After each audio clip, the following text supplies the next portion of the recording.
Bahkan dulu sebenarnya LinkedIn pun sempat bikin iPad app HTML5 dan itu feel like native.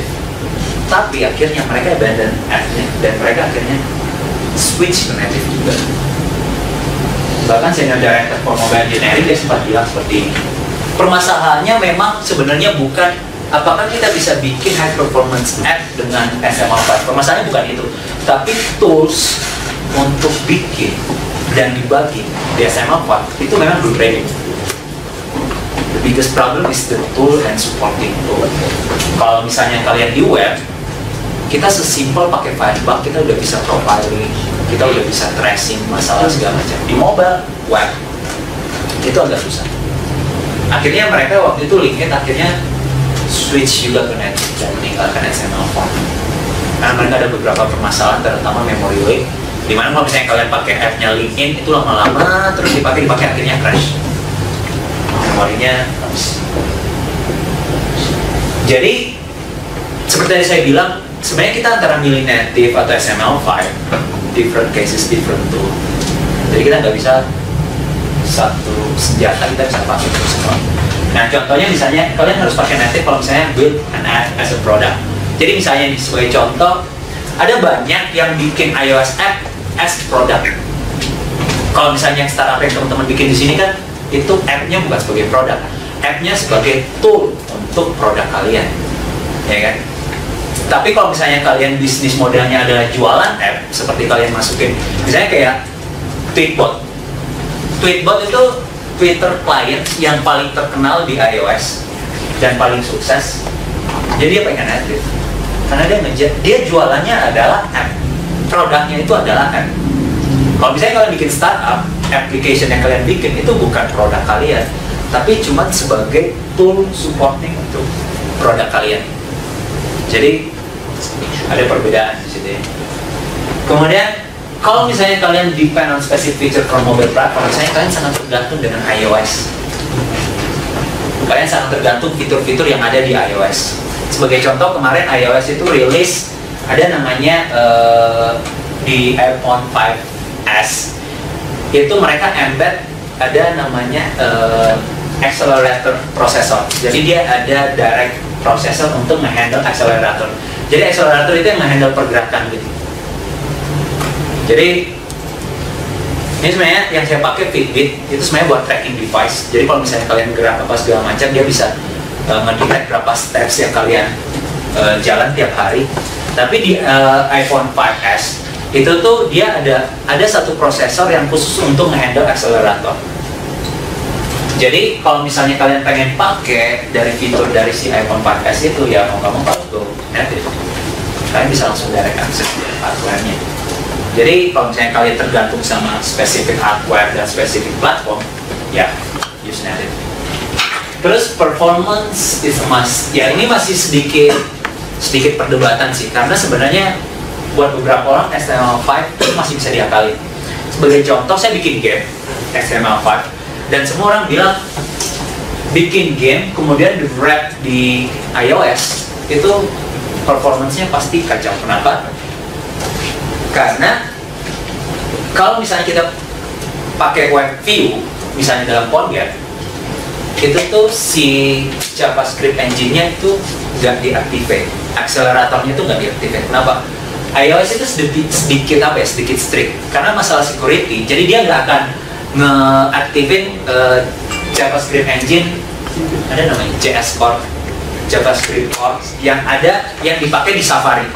Jadi kalau kalian pakai Chrome di iOS sama kalian bandingin sama pakai Safari, itu pasti udah jelas Safari pasti menang. Karena Chrome itu sebenarnya cuma pakai web view, which is JavaScript acceleratornya itu nggak diaktifin karena nggak boleh sama Apple, masalah security. Nah tapi sebenarnya kalau HTML5 itu sekarang ada teknik kalian bisa nge-wrap HTML5 dengan, dulu tuh saya pakai saya lupa, ada Kakun.js yang dia bisa nge-wrap HTML5 dan dia cuma nge-load JavaScript engine-nya aja tanpa web view, tanpa DOM parsing, pokoknya dia cuma nge-load fitur untuk JavaScript engine aja. Tapi kalian jadi nggak bisa pakai kayak bikin web segala macam. Jadi murni kalian harus mainnya di dalam kanvas. Kalau kalian pernah bikin HTML5, itu bisa pakai Qt.js atau yang JavaScript HTML5 engine yang saya pakai itu Impact.js. Dia ada wrapper dan free dan open source, kalian bisa pakai juga. Jadi dia bisa feel like native. Jadi kalau kalian compare itu bisa 20 kali lebih cepat. Jadi sebenarnya performance is a must. Itu kalau native kalian gak butuh effort lebih untuk dapat performance karena by default dia dapat performance. Tapi kalau HTML5 by default dia lambat. Kalian harus banyak effort untuk mengoptimize untuk dapat performance. Dan use native if you have enough budget. Jadi kalau misalnya kalian punya budget lumayan banyak, ya mending pakai native sih. Kenapa? Karena kalian bakal lebih mudah bikinnya. Dalam artian nggak banyak apa ya, kalian bisa membuat produk yang exactly like kalian pengen tanpa harus bergantung sama, misalnya kalau HTML5 kan kalian harus nunggu API-nya ready, begitu AS7 keluar kalian pengen adopsi. Kalau HTML5 kalian harus menunggu PhoneGap untuk bisa pakai API-nya. Tapi kalau pakai native, AS7 keluar, beta keluar, kalian ada yang pakai API. Jadi kalau kalian punya budget lebih, cukup pakai native karena problem mungkin akan lebih sedikit kalau kalian pakai native. Dan use HTML5 kalau kalian butuh fast prototyping, rapid prototyping. Saya bikin, ada yang udah pernah lihat apps-nya Kiri belum di iOS? Ada yang udah pernah download Kiri? Kalau di App Store kalian bisa search rute. Itu saya bikin buat Kiri waktu itu. Dan sebenarnya saya bukan pakai HTML5 sih, saya pakai accelerator, nanti saya jelasin. Dan saya cuma bikin itu 2 hari. 2 hari saya bikin submit. Karena waktu itu ngejar angkot day, tapi saya sebenarnya nggak kerja juga. Karena di Apple problemnya adalah kita butuh approval like 1 week and more. Karena waktu itu iOS 7 baru rilis. iOS 7 baru rilis. Semua developer submit ke App Store. Dan Apple itu kerepotan untuk nge-handle approval. Jadi pada saat saya submit, saya cuma bikin 2 hari, saya submit, tapi approvalnya 2 minggu. 10 hari ya. Lama. Jadi udah lewat tipenya. Tapi Kiri ada iOS app sekarang di App Store. Jadi itu saya bikin cuma 2 hari. Dan paling repot sebenarnya bikin UI-nya, bukan fungsionalnya. Untuk sebuah app itu, apalagi di device kecil ini, itu consume time banget. Kemudian kalau misalnya kalian cuma bikin information basis, jadi dalam artian kalian cuma bikin aplikasi yang menampilkan informasi, saya rasa HTML5 udah cukup. Sebatas kalian memasukkan input, pilih data segala macam, terus infonya muncul. Misalnya kalian bikin sistem informasi atau bikin directory Bandung segala macam, HTML5 itu tuh udah lebih dari cukup. Kemudian kalau misalnya kalian fokus di cross platform seperti teman-teman startup, saya lebih rekomend sebenarnya kalian pakai cross platform. Karena kenapa? Effort kalian untuk nge-handle mobile app itu nggak sebanyak kalau kalian pakai native. Kalau kalian pakai native, kalian harus hire iOS developer, kalian harus hire Android developer, atau kalian pengen support Windows developer juga, jadi kalian harus hire semua platform. Problemnya di situ. Bahkan biasanya satu developer itu cuma bisa nge-handle satu platform. Walaupun dia bisa, tapi pasti satu jadi setengah-setengah. Terus kemudian kalau kalian punya minim budget, ya HTML5, kalian harusnya bisa dapat murah PhoneGap developer, like satu app harusnya masih dapat 10 juta, 5 juta mungkin ada, like Android developer. Jadi itu yang bisa jadi consideration kalau misalnya kalian pengen milih antara HTML5 atau native pada saat kalian bikin mobile app. Nah, jadi sebenarnya apa yang salah dari HTML5 kalau misalnya kita pakai HTML5? Problemnya apa sih? Kenapa saya harus hati-hati kalau misalnya HTML5? Jadi saya pengen cerita, saya selama ini soalnya lebih banyak pakai HTML5 bikin apps, bikin game segala macam, karena saya bukan native developer sebenarnya. Jadi saya pengen sharing apa sih sebenarnya yang saya dapat dari HTML5, problem, challenge, dan segala macam. Nah, HTML5 saya bisa bikin prototype itu hitungan hari. Ya kalau misalnya ada startup yang pengen saya bikin prototipe-nya, saya bisa deliver dalam 1 minggu kurang dengan SML5. Kenapa? Karena SML5 saking gedenya developernya, itu jadi banyak open source project, banyak banget komponen UI yang kalian bisa pakai, ready to use. Sebenarnya native juga ada beberapa komponen yang di develop sama developer sih, cuman nggak sebanyak dengan developer SML5.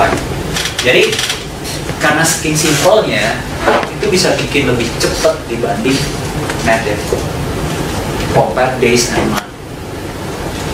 Dan ya karena di community ya, jadi saya ada banyak reference untuk dibaca.